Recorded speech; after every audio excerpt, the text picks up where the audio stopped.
Welcome to Looking at Lucasfilm, the podcast with a different perspective on the world of Star Wars, Indiana Jones, and all of the other entities that George Lucas, Kathleen Kennedy, Dave Filoni, and Jon Favreau, as well as the rest of the team at Lucasfilm, have dreamed up over the past 40 years.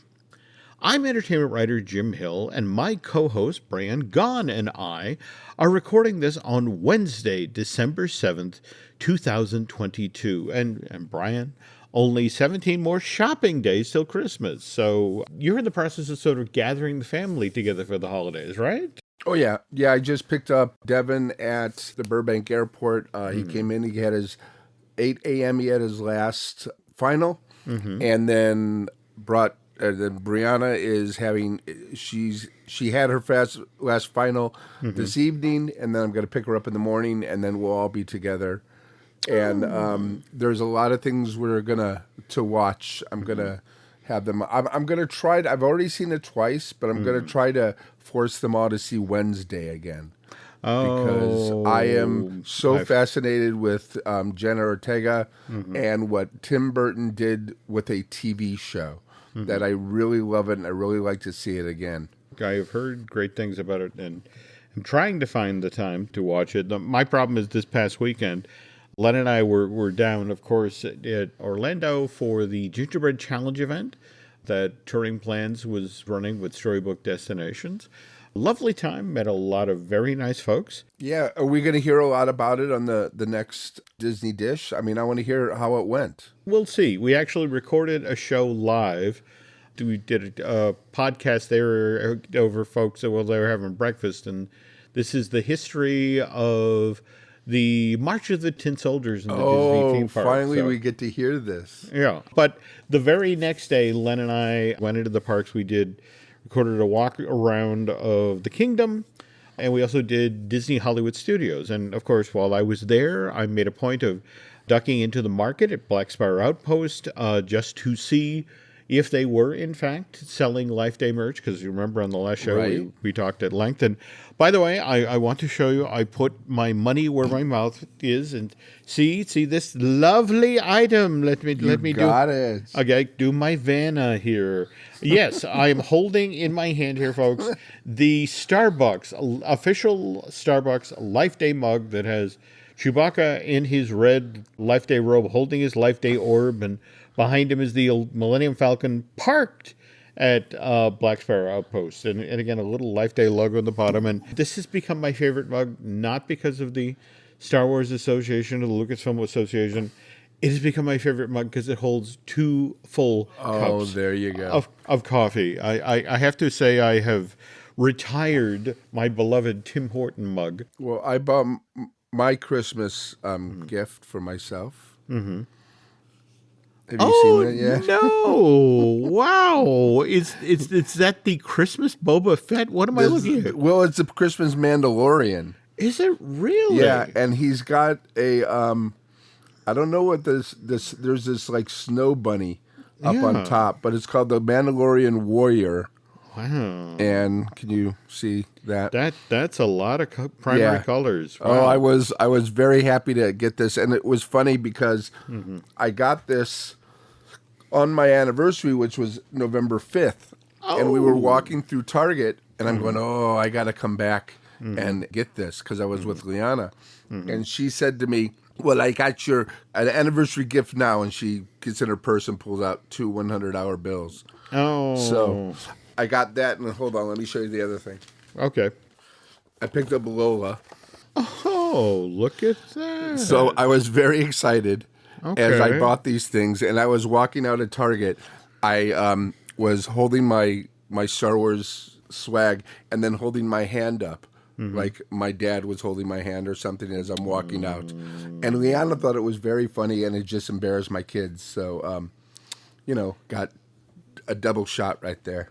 Wow, that is so cool. It's really cool, too. I mean, I didn't see anything else like it, so it's like, it adds to my collection.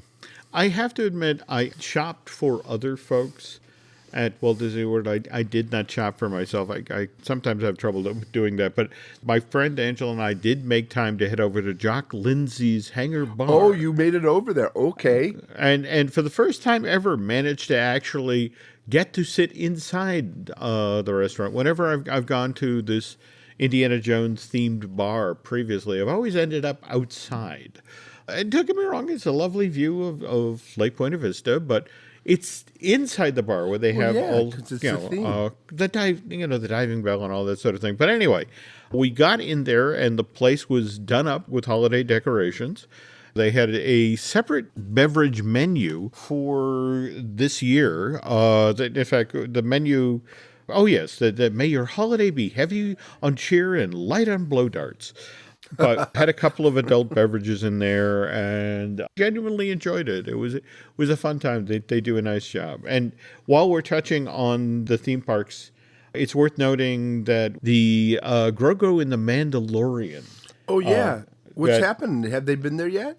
Disneyland has gotten their version Okay. at Galaxy's Edge. It started the characters and the animatronic Grogu began appearing in that park in November 18th, because he is just getting so mobbed in the park. They've made an adjustment wow. to the costume in that they really cranked the volume. So now people who are, 5 and 10 folks back can actually hear Mando talk. Because previously it was this, they wanted to have this sort of intimate experience. And the problem was that the people who were standing right by the walk-around character couldn't hear it because of the loudness of the crowds. So have they got him at the same place that Boba and Fennec were? I want to say yes. I'll have to check on that. Because I haven't seen anything of the other Disney guys. I haven't seen anybody talk about him yet. Well, yeah, and he's been in Anaheim since the 18th. Okay, I got to look for something. I did the Orlando version of Black Sparrow Outpost and was looking for, to see if they were selling the Life Day merch, and sure enough they were. But it was so funny. I overheard these two guests, I guess it was a husband and a wife, who were checking the stuff out, and the wife was, well, what is this? And the husband was like, it's like, well, it's Wookiee Christmas. So it's like, and I got a Wookiee Christmas to you too. So speaking of Christmas, though, you had mentioned that you came across something that you really think Star Wars fans and Lucasfilm enthusiasts are really going to want to chase down. Yeah, it's Patrick Reed Johnson's autobiography called 5/25/77. And it takes place, basically, he's a high school student in Illinois near Chicago, and he loves geek stuff. And he hears about this movie called Star Wars that is going to come out because of, what was it, American Cinematique, and I think FX Magazine? I want to say yes. Yeah. So then he gets obsessed with this, and he really needs to see it. And I'm not going to give too much. Well, we'll talk about it later because I want you to see it first. But I was very fortunate a few years ago. They had a special one-day showing at selected theaters, and I was able to see it. Now, at I think it was Star Wars Gathering or whatever that was, in the second one, maybe the third one, they actually showed a work print of it. Oh. And this is Patrick Reed Johnson is put up his own money for this whole thing. And he did a travel across the country, showed it at different theaters, and it wasn't as a work print to get money to finish it. And he got money to finish it, and it's finally coming out on DVD. And I haven't watched it yet on DVD because I want to watch it with my family, and then going to try to get a screening so you and I can watch it at the same time. Tell you what, sometime in the next 2 weeks, let's do that. Yeah, because we've got a while. And then by that time, other people, and it's kind of cheap. You can rent it for $4 on Amazon, or you can buy it for $10. And I'm telling you, it's worth having because you will see it more than once. Because as being fans as we are, this kid goes through the same thing we went through. I mean, we were in our backyards making these kind of movies also. And talking about making backyard movies, there's a new movie coming out as a new Spielberg film. Have you heard of this? The Fablemans? As a longtime Spielberg fan, I have to admit this is definitely on my radar. I'm very much looking forward to seeing how old Steven looks back at young Steven. So. Yeah, that would be interesting. I mean, there have been some great autobiographies like John Borman's. I forget the name of it, Warren something, and even who's the French filmmaker, Francois Truffaut's The 400 Blows. These autobiographies, they're like these trunk films that they've always wanted to make, and they do a fictionalized version of their lives. And I don't think I've seen one that hasn't been outstanding, because they really seem to give it a lot of care about. They want people to know what they went through and what got them started. And this film, I'm pretty sure the Fablemans, as well as 52577, will start a whole bunch of new people, kids and young adults, to want to do what they did. Because here, guys, I mean, it's so easy. My son just made a Muppet video for a class he was in, and he did such a good job of writing it, of acting it, of editing it, and they have all these. I mean, when you and I made our films, we made it in Super 8, and we like cut it and glued it together or taped it together, and now we can't show it because if we show it through a projector, it just gets torn up. So, but now they can just take their phones and make a movie. This is true. So I'm hoping that these will get people back into making movies and going to see movies in the theater again. Yeah, interesting time for exhibitors especially. Okay, so you talked about something that celebrates the early days of Star Wars. I have a recommendation as well. There's a brand new art of book. It's The Art of Star Wars, The High Republic, which we haven't really talked about at length, that this new Star Wars project that is basically set at least 200 years before the Skywalker saga, that Lucasfilm has been putting forth through comics and novels or that sort of thing. And I want to say we're getting our very first project set in this. Isn't that the Acolyte that's actually set? The Acolyte, but isn't that set at the end of the High Republic? Well, again, that they're always trying to, especially nowadays, make sure that things sync up with the Star Wars that folks know. And I think the hope is that if they respond in the way that Lucasfilm would like to the Acolyte, that they may push a little deeper. But again, if you want to get a taste of the world of the High Republic, the Volume 1 of the Art of series for this initiative of Lucasfilm went on sale back on November 8th of this year. Originally a $50 coffee table book, and Amazon, out ahead of the holidays, has it now going for just a little bit over $35. So keep that in mind if you're casting about trying to find something with a Star Wars fan on your list.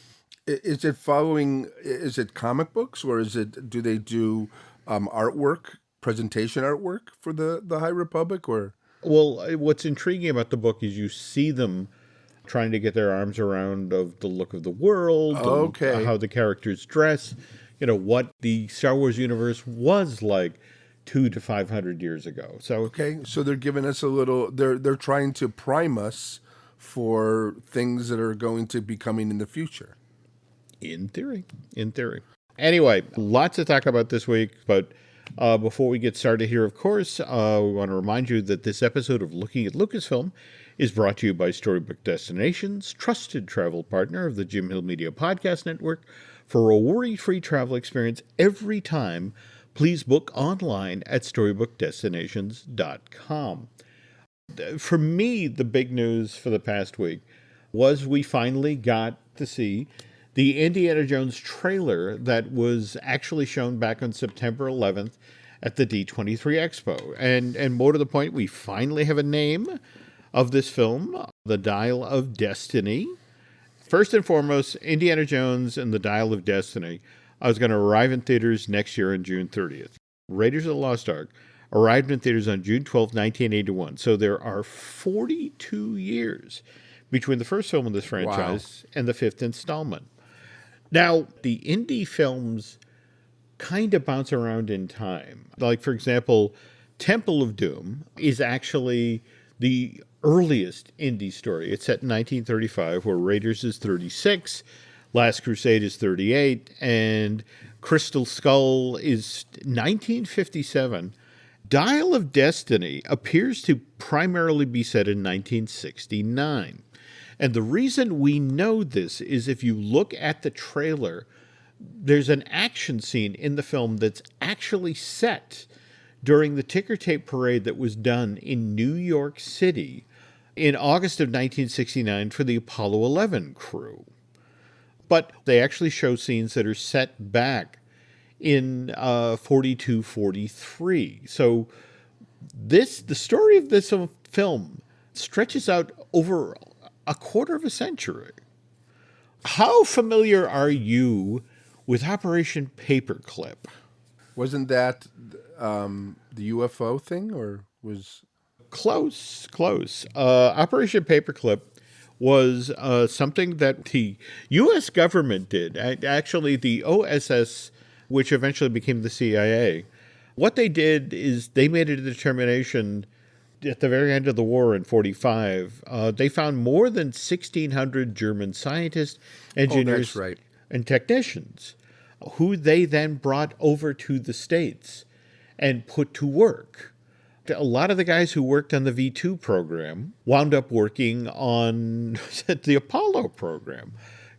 I can't help but look at, we have an action scene that keys off of the ticker tape parade for the Apollo 11 astronauts, and the fact that we start off in World War II, and then we have our MacGuffin, the Dial of Destiny. Is it a MacGuffin?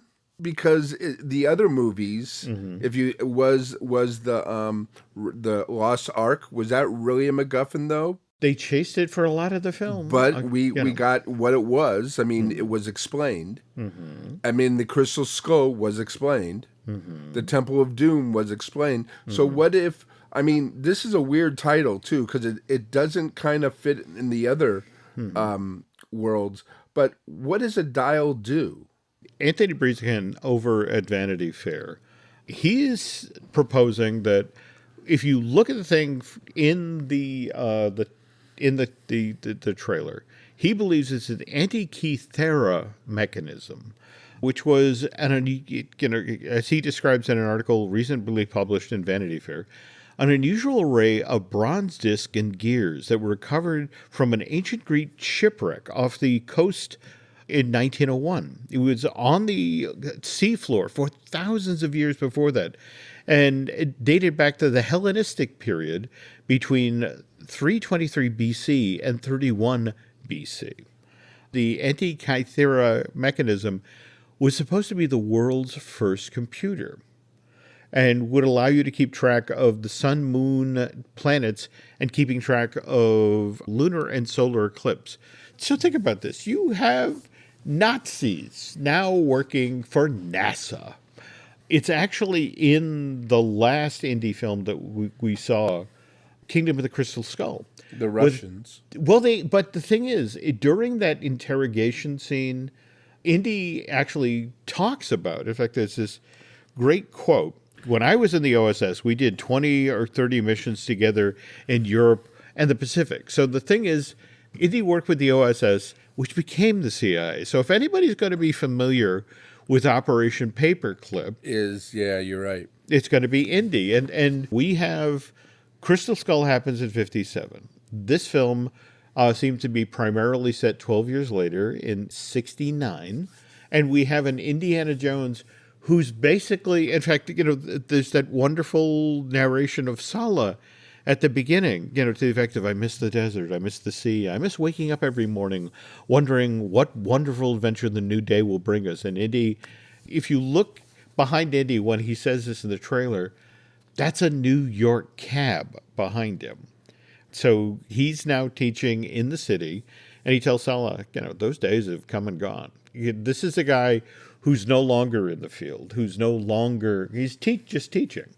And whatever pushes him to return to the world of adventuring, and the trailer would suggest that it's his goddaughter Helena, played by Phoebe Bridger, how she gets herself in trouble with these folks who are looking for the Dial of Destiny. We don't know, but you were talking about that new AI thing that Disney had, right? That they're doing de-aging and it's the same people. Wait, who were the people doing it? Was it Columbia that did the second run at Mark Hamill?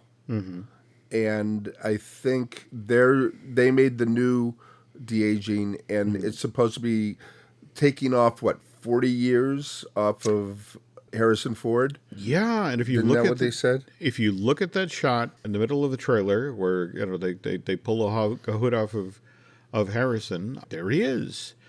Yeah. If we stick to the established facts about Indiana Jones, supposedly Indy was born in July 1st, 1899.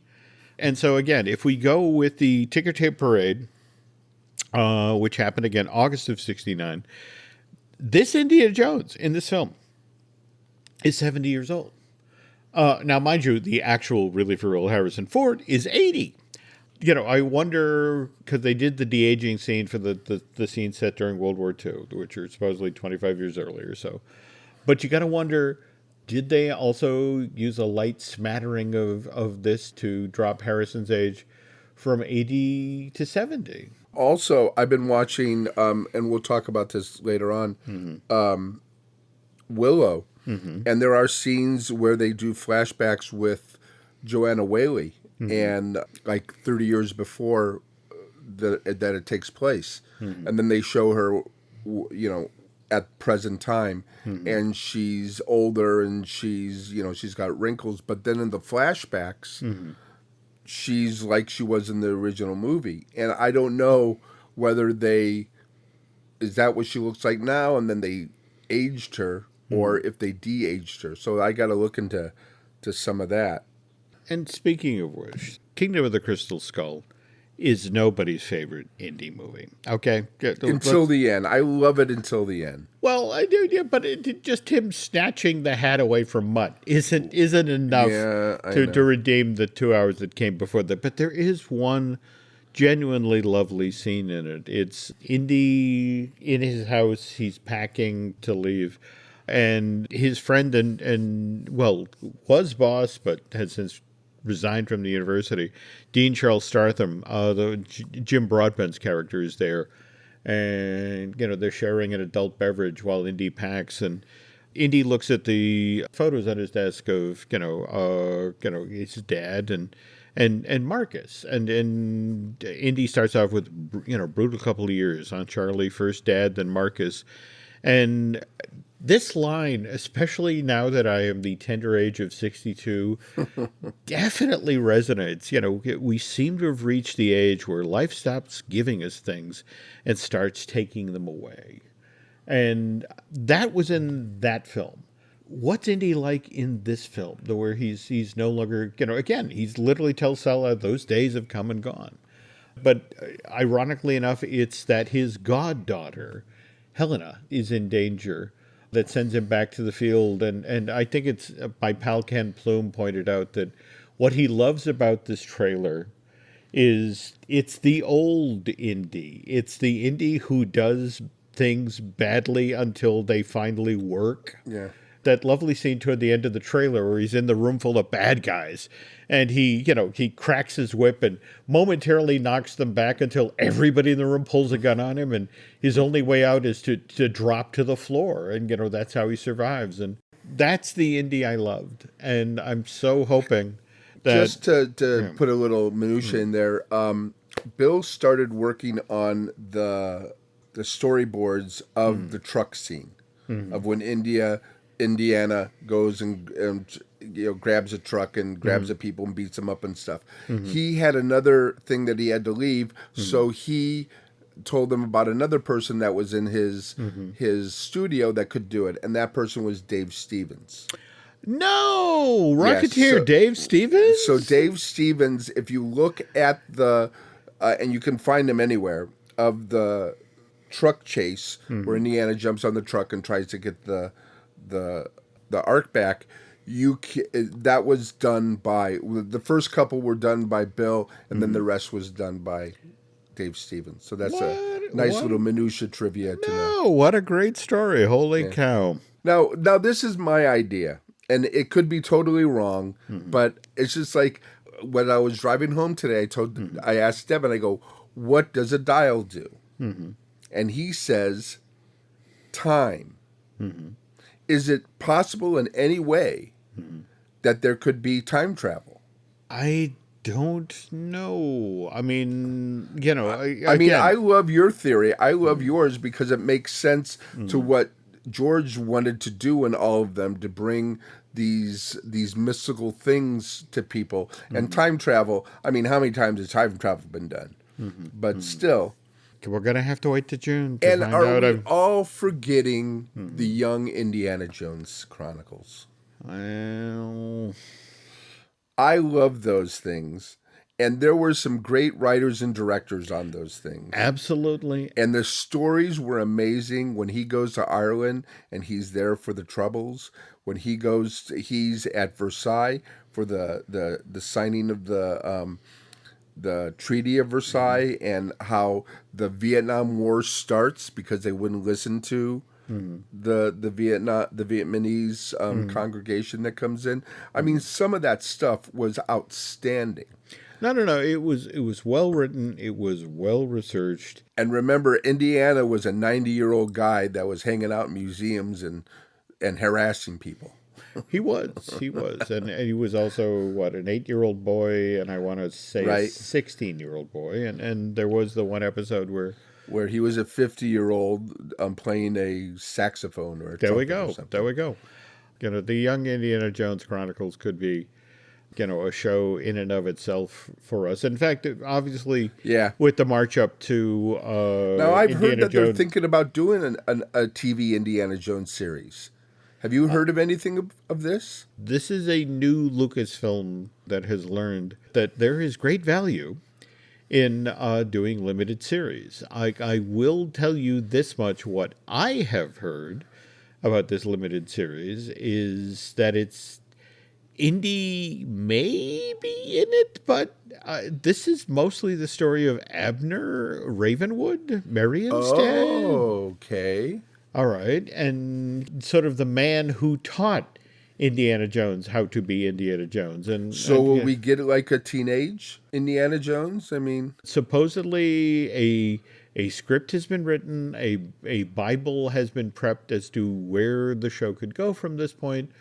You might also remember that the Walt Disney Company recently experienced a management change, so that there's a lot of projects that are like, hold for a sec, We were initially writing this to try to get the show approved by Bob Chapek, who was the, how much is this going to cost guy? And where Bob Iger is like, well, tell me the story. So, you have to sort of change your pitch when, the boss changes. But well, I think there's a lot of money being left on the table with the Indiana Jones, and they can do sequels, prequels. They can even recast them. I mean, there's nothing wrong. I think Harrison would he's actually, for example, there's been a number of stories just in the past couple of weeks about, does this mean Phoebe Bridger takes up the, and, he's like, no, this is Indiana Jones, and this is the last one. Okay. And we're not passing a torch, and we'll all know a little bit more in 6 months when this opens on what is it, June 30th, 2023. So for now, this is informed supposition, and let's see what happens. Moving on now, we're going to take a quick break here, and when we get back, Brian is going to speak at length about the last couple episodes of Andor and the first couple episodes of Willow. The family that vacations together stays together. At least, that was the plan. Except now, the dastardly desk clerk is saying he can't confirm your connecting rooms. Wait, what? That's right, ma'am. You have rooms 201 and 709. No, we cannot be 5 floors away from our kids. The doors have double locks. They'll be fine. When you want connecting rooms confirmed before you arrive, it matters where you stay. Welcome to Hilton. I see your connecting rooms are already confirmed. Hilton, for the stay. Wish you could become a morning person? You know the type, up before the sun, early morning runs, first one to the office with donuts and a smile. How do they do it? Easy. With the new Galaxy Watch 8, sleep tracking and personalized insights from Samsung Health help you improve so you can wake up to a whole new you. One who, dare I say it, skips the snooze? It's possible. Train your sleep with Galaxy Watch 8. Learn more at Samsung.com. Requires compatible Samsung Galaxy phone, Samsung Health app, and Samsung account. This episode is brought to you by Indeed.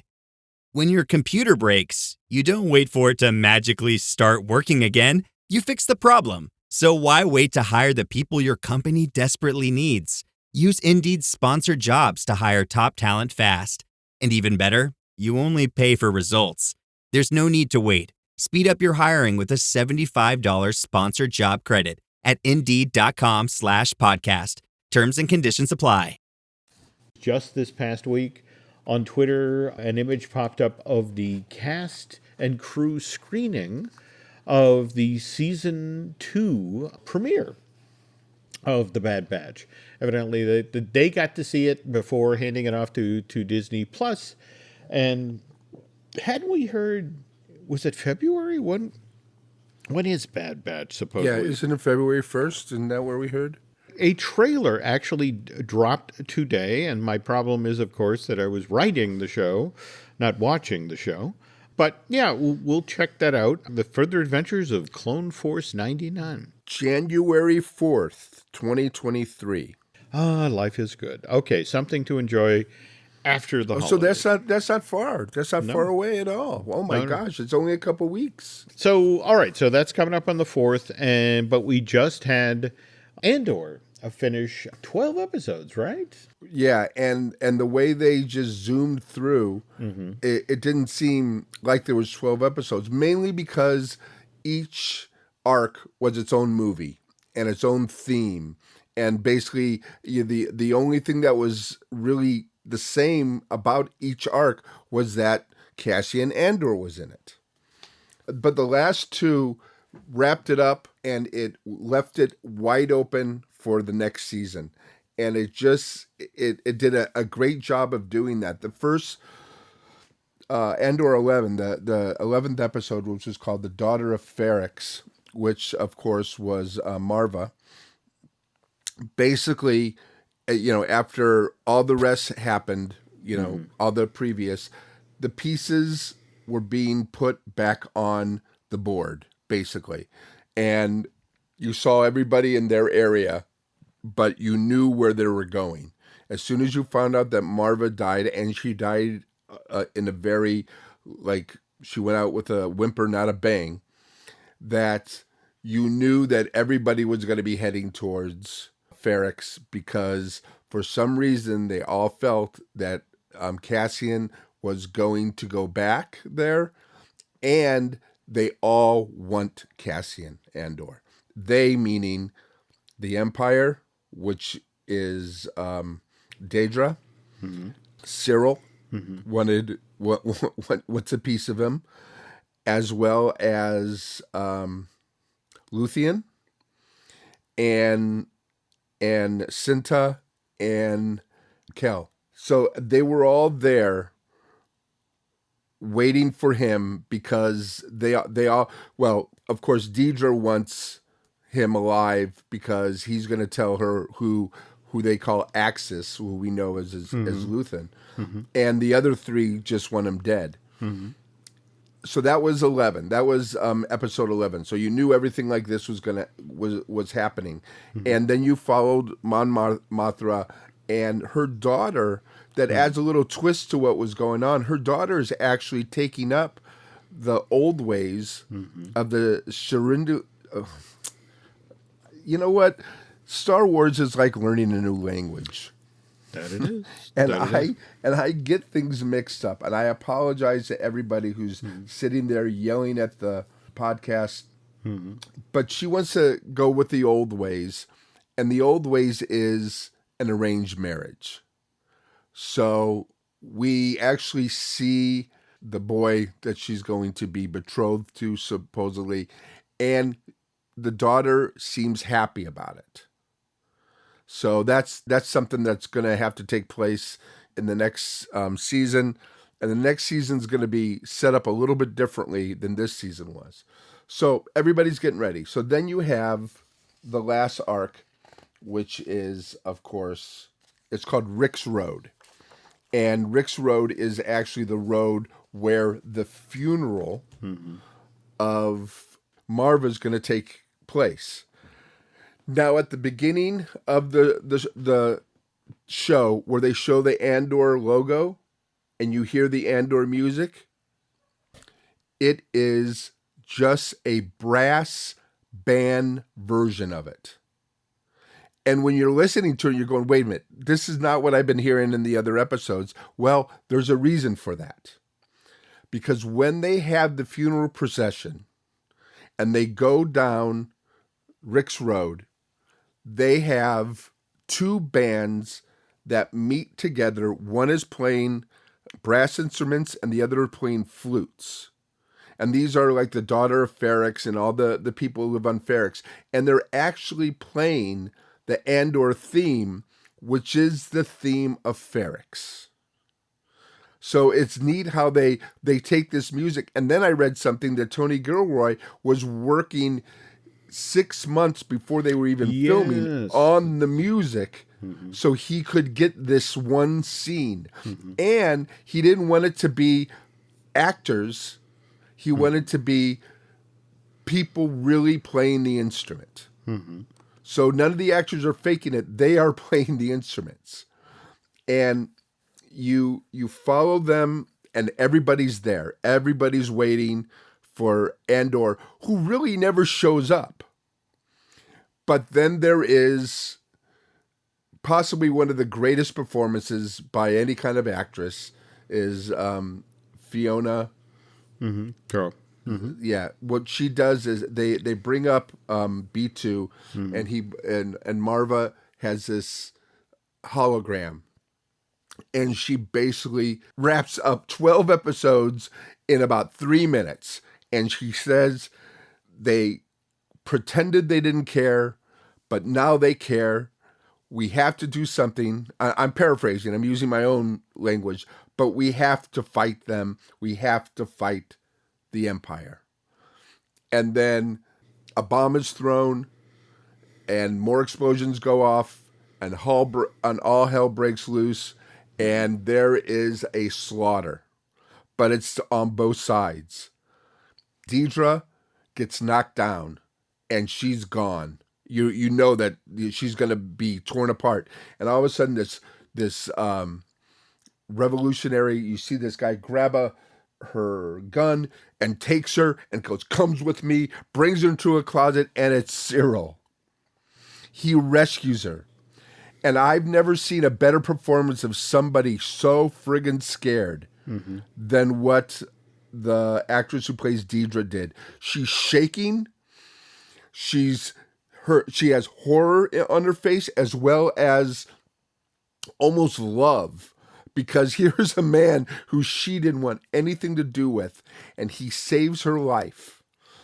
And it's one of the best performances, and all you get is a side view of her too.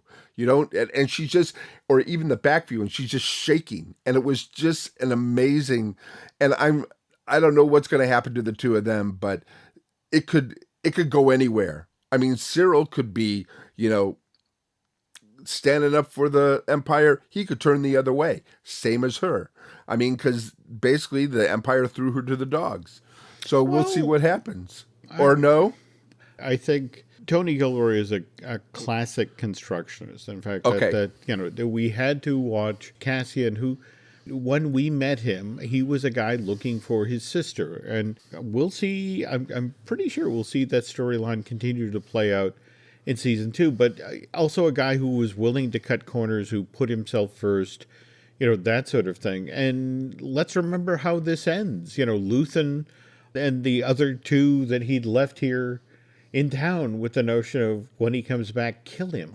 Yeah. And to watch how Cassian rescues his friends and puts them on a ship, but then doesn't get on it himself and sends them off to safety, and then finds Luthen, and it's like, kill me or take me in. And to watch Luthen, it's like, well, make it easy. but it's like, okay, all right, this guy's in. So we get to see the moment where Cassian buys in. He was basically a mercenary when it came to, what happened to Aldani and when they stole the payroll. Oh, yeah. This is a different man now. And largely that was because of his time in incarceration. And we should also probably talk about the very last scene in episode 12, the post-credit thing. Oh, that blew me away. Yeah, I mean, the very thing we had watched them make for 2 and 3 episodes, we finally see, well, where does that go? Where does that fit in? And it's like, oh my God, it's a crucial part of the firing mechanism of the Death Star. Which wasn't that just being completed in Rogue One? Well, yeah. So because of Andor, it was delayed. This is true. And isn't it basically what destroys? I'm not giving away any spoilers. We've all seen Rogue One, but it's what he was helping build something that actually takes his life. Yeah, but I can't help but think of Luthen's great speech. I work for a sunrise I'll never see. Basically, he knows that it's going to go on, but probably without him. And that's another thing, is you cannot stop watching Forrest Whitaker. I mean, he's in it, 3 times? And each time he just steals the scene, and he just is a whole different character than he's in Rogue One, because in Rogue One, he's on his last legs, whereas here, he is the revolutionary. And it's just amazing watching it. It's been kind of interesting to watch the response to the end of season 1 of Star Wars Andor, where a lot of folks are talking about this is the best Star Wars they've ever seen. And I'm wondering your thoughts about that, because I have to say I have enjoyed all of the Star Wars limited series, but I also think one of the reasons I've enjoyed all of the Star Wars limited series is because they have the luxury of telling a story at length. They also can you can tell one story, which allows you to tell another story and to build toward a climax. Whereas with a theatrical, you got 2 hours of screen time and then you're done. And then if you're lucky, in 3 years you get the sequel. What are your thoughts here? First of all, if I sit back and I remember what the original Star Wars meant to be, it really was a pivotal point in my life. I mean, it really did change. And 52577 is very close to the same thing that happened to Patrick Reed Johnson. He went to school and he was in high school, and he tried to tell all these people what he had just saw. Now, I had saw this film a week before everybody else, and I tried to tell people, and they're looking at me like I'm crazy. But here was we saw the original trilogy, and it was basically a story of redemption, with Anakin. But we didn't know Anakin's background. So then we get the prequels, and we found out what was going on with that. What's going on now, I believe, the Empire didn't come across to me as evil as it should have. Because if you want to go back to who basically the Empire was based on, the Germans during World War II, that was a tough, evil group of people. But you didn't get that so much because you focus more on the rebels than you did on... I mean, basically, the Empire was in defense mode most of the time.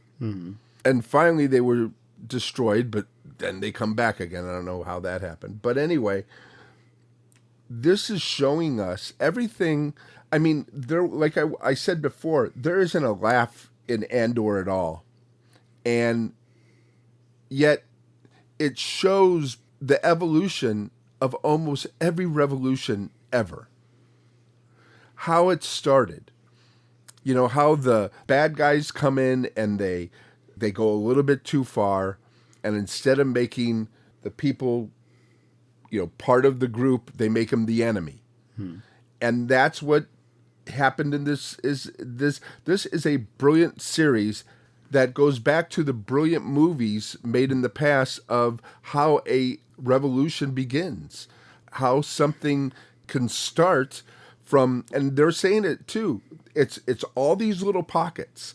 Forrest Whitaker says it's all these little pockets, and everybody has their own reason what they want to do, but they're not together. This is what brings them together. And to now pivot, because you were talking about looking back in film and that sort of thing. Face it, one of the other films that Lucas made back in 1988 was Willow, and just in the past 2 weeks we've had we got 2 episodes to start on Disney Plus last week, and the third one just dropped today. And again, I apologize, I have not watched these, and Brian is now going to try to talk about these shows without spoiling too much, but again, I can take it. But also, we all want to hear about your view of these things too. So I want to make the Willow thing a discussion later on. But just to give my idea, when I first saw the original Willow, I thought it was wonderful because it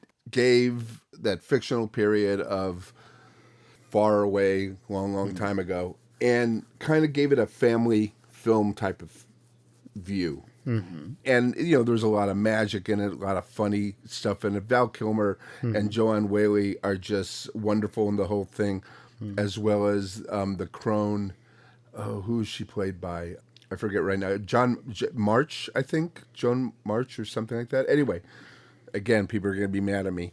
And then it's been such a long time. Well, why was there a long time? Well, the baby was supposed to be, you know, Alora was supposed to be the thing that really brings everybody together. But she was still a child. Okay? So I don't think you could have made a sequel to it until now.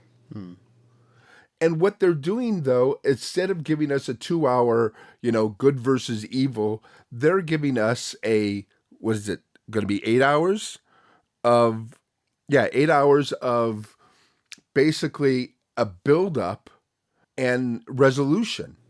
Now, there could be other seasons, and I hope there is, because this is a family-friendly version of Lord of the Rings or House of what was it?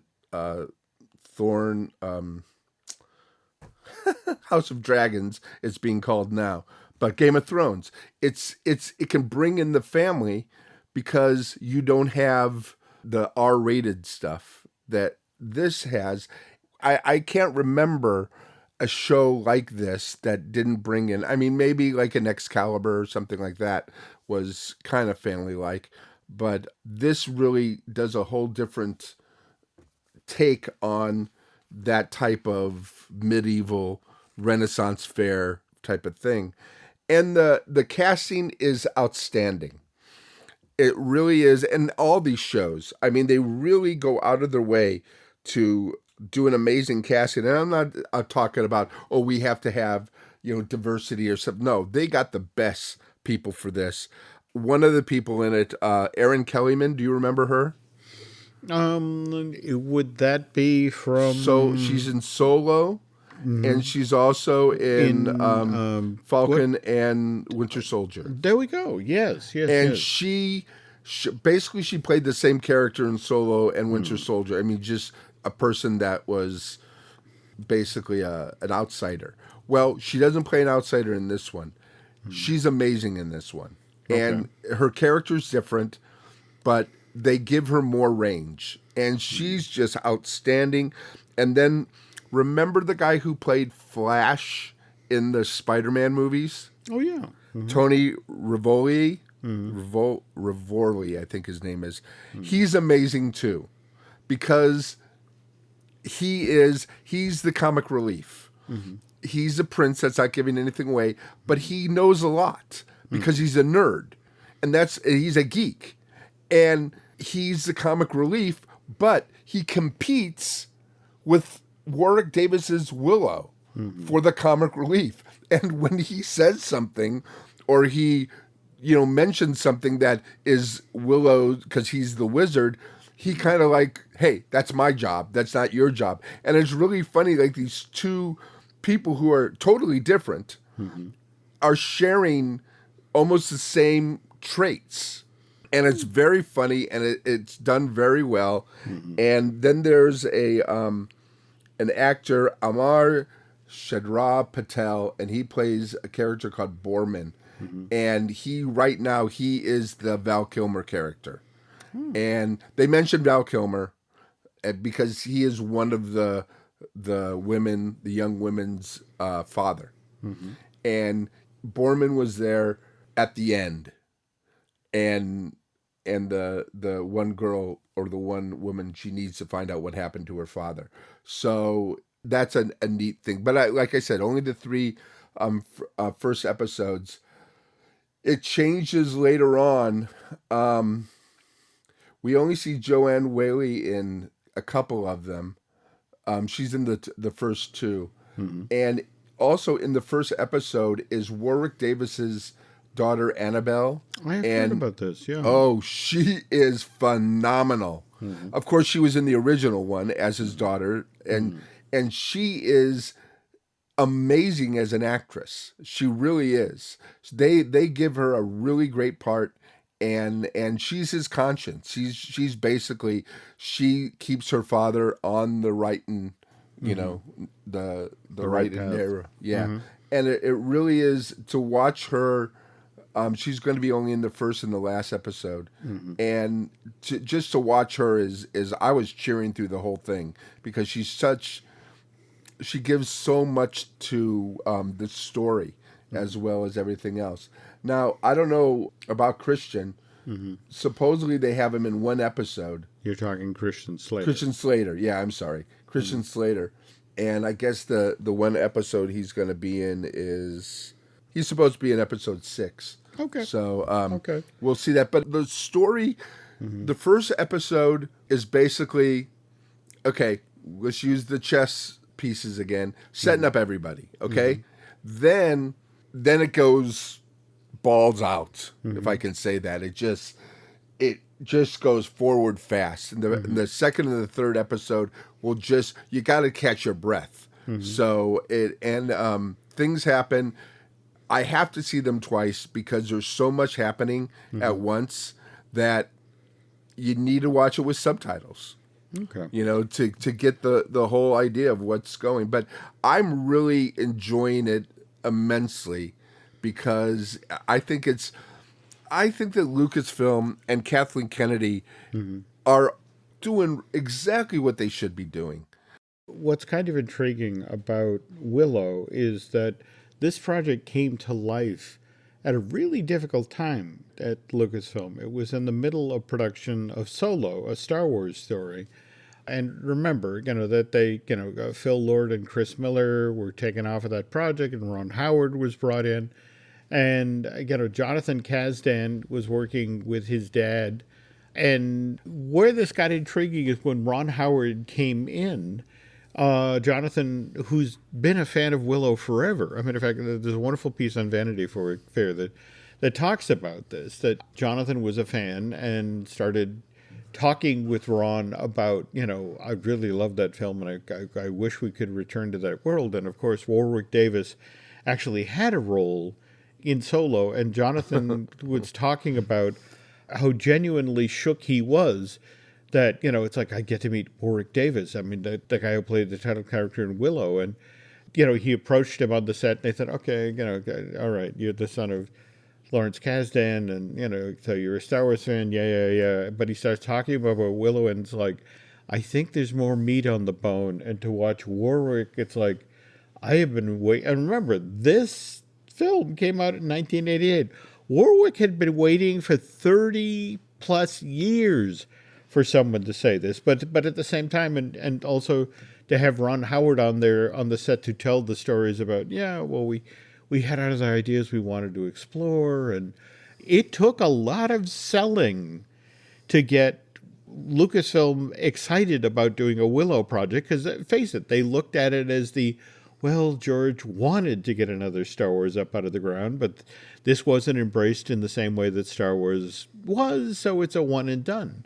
And to suddenly decide to revisit that world, and then to not only look at getting Warwick back, but getting Joanna Wally back, and Val how do you handle Mad Mardigan with what's going on with Val?